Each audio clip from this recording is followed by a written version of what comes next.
periodically reread Shakespeare. And the last time I reread all of Shakespeare, I found myself pulling out the stage directions, because the stage directions are really fantastic and really odd. The title of this is Exit Pursued by a Bear. There's a stage direction in The Winter's Tale that's Exit Pursued by a Bear. Bear appears, chases a character across the stage, and we find out later eats him. And there's no explanation of where this bear came from. It just suddenly appears, like, oh, there's a bear. And so there's all of these great stage directions, and I found myself writing poems to them. I thought this was a really stupid exercise, but it was really fruitful, and the poems just kept coming and kept coming. And I found as I reread Shakespeare, when I get older, I see it totally differently. When I was young, Macbeth is about politics and ambition and fate. And now that I'm older, it's like, oh, this is about a marriage. And all the plays that I'm reading now, because of where I am in my life, this is about parenting. And this is about bad parenting. King Lear is about bad parenting. Oh, I'm going to divide things up, give it to the 3 daughters, and they're all going to get along. Haven't you paid any attention to your siblings? So I'll read a half a dozen from this collection. This is called Enter Juliet. I read Romeo and Juliet absolutely different now that I have a 13-year-old daughter. Juliet is 14. It's like, oh. And there's a lot of things that will feed into a poem. Particularly this one, I was thinking a lot about those of you on Facebook, Throwback Thursday photographs, where you put old photographs of yourselves.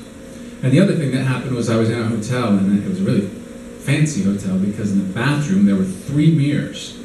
And when I got out of the shower, it was horrible. It was like a horror show. So this is Enter Juliet. Later, she would have regretted the naked photos and lascivious tweets. She would have looked through yearbook pictures and shook her head at the hair and clothing and posing, at the sequins, at how oblivious she was to her own gawkiness, at how she had thought she knew everything of importance. Later, but there is no later for her. No stepping from a shower in front of a mirror and thinking, my God, what happened to my ass? No dresser top of expensive creams for her hands. No night sprawled on a couch with someone who, despite her weight and wrinkles and gray, feels for her in a way that beggars description. No waking stiff, together, morning after morning. I also read things like Othello differently because of my daughter. And I have an actress friend who was talking to me once how much she hated this play because of the passiveness of Desdemona, of just lying there, and how hard it was for her as an actress to do this.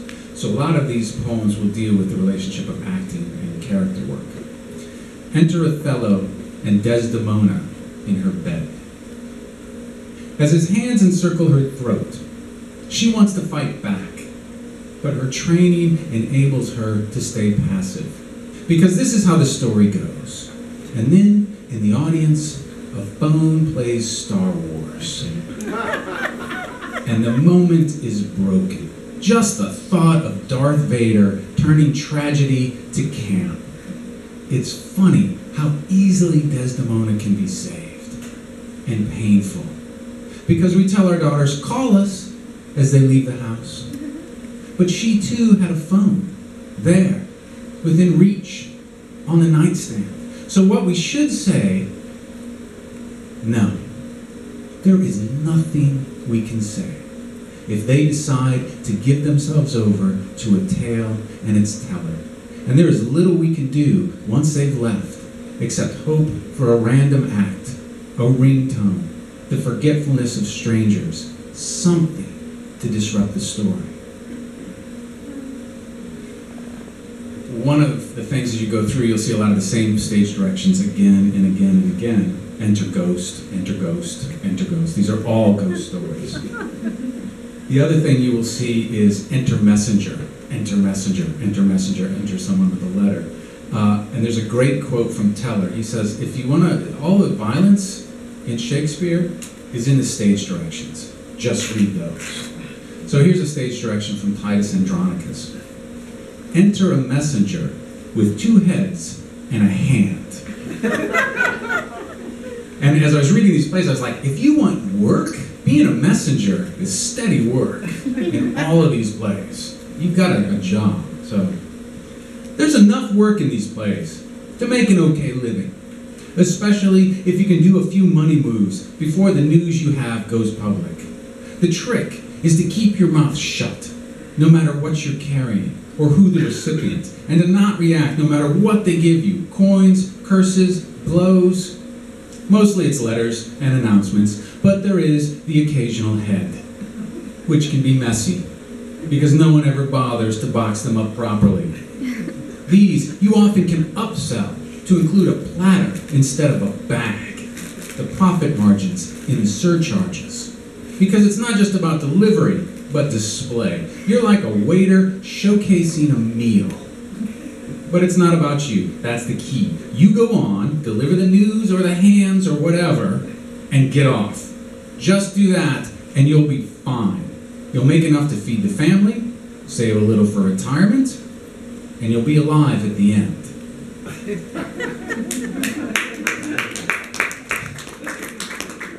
Of all the poems, I would have thought that would be the one. Oh yeah, we like that one. So, if I would have gone first, it would have been great, because I had a whole set list that I was going to read. But then when Jonathan is reading, it's like, oh, I want to read this poem. Oh, no, I want to read that poem. Wait, do I have any urinal poems? Turns out I don't. So I'm not going to read any urinal poems. But I am going to read this one called Enter the Travelers, which is about kind of thinking about where Shakespeare was. It's also about the fact that when I was in college, I had two roommates, one of whom listened to the Grateful Dead all the time. And you would say, Andy, can we listen to something else? And he'd be like, yeah, Reno 92, that's not as good as Salt Lake 78. It's like, no, can we listen to something besides the Grateful Dead? And he was baffled by this. But the Jerry in here is Jerry Garcia. And before he was in the Grateful Dead, he was in a band called the Warlocks. My second roommate listened to Dylan all the time. It turns out, as I found out later, there is a ton of Shakespeare in Dylan. He uses them again and again and again. So this is called Enter the Travelers. Twice, Shakespeare disappeared. The lost years, they're called by scholars, although he knew where he was. Maybe it was surfing in Costa Rica or climbing in Tibet, but more likely, he sailed into Boston or Savannah, then started hitchhiking west. He talked and drank and smoked with whomever he met. Lewis and Clark, Kerouac, Custer, Crazy Horse. He hung out for a while with other expats in Hollywood, then headed north to the Bay Area, where he sat in with the Warlocks. Jerry teaching him bar chords in exchange for hearing magic riddles. Dylan mentions it in Blonde on Blonde. But that's not good enough for academics. They want to find, buried somewhere in an archive, a receipt for the pink Cadillac he rented to drive Route 66. The initials WS scratched in places on a waiver. But they won't. In those years, wherever he was just trucking, keeping a low profile, and not writing a thing, not even a postcard to Anne. Yeah, see, you applauded the head and the hands one, but no, didn't like that one. I'll read two more. And again, I wasn't going to read this one, but Jonathan's story about the girl that he encountered and then encountered later. I went up to my hometown, and I had this weird thing of like, well, where do you want to eat? I don't know, let's get some French fries, and let's kind of go to, like, you know, McDonald's or a Burger King or a Burger Chef. And everybody looked at me like, what are you talking about? Like, well, you know, Burger King or McDonald's or Burger Chef. And when I was growing up, those were the big three. And and then I found out later, like, Burger Chef went out of business like in the 80s or the 90s. They don't exist anymore. And my whole life, I've just been assuming, of course, they're still out there, they're still around, but they're not. This is called Enter Time, the chorus. Murders, marriages, rapes, invasions, shipwrecks, bed tricks, births, abandonments, dismemberments. They happen off stage, between scenes. In that moment of darkness, that brief rupture that can last years, the world gets rearranged. You had conversations with people late into the night, slept with them, lived with them, and they are dead now, although you don't know it, or wounded, or wedded, you travel on ignorant of how coastlines and borders have changed and are changing yet, of how harbors you once sheltered in long ago silted shut. And I'll read one more. I won't read the title poem, Exit Pursued by a Bear, which is a little bit longer, but I will read my second favorite stage direction, which comes in Cymbeline. Jupiter descends in thunder and lightning, sitting upon an eagle. You can't get more specific than that. Plus, as with the bear, Jupiter hadn't been mentioned anywhere in the poem, and suddenly he's descending.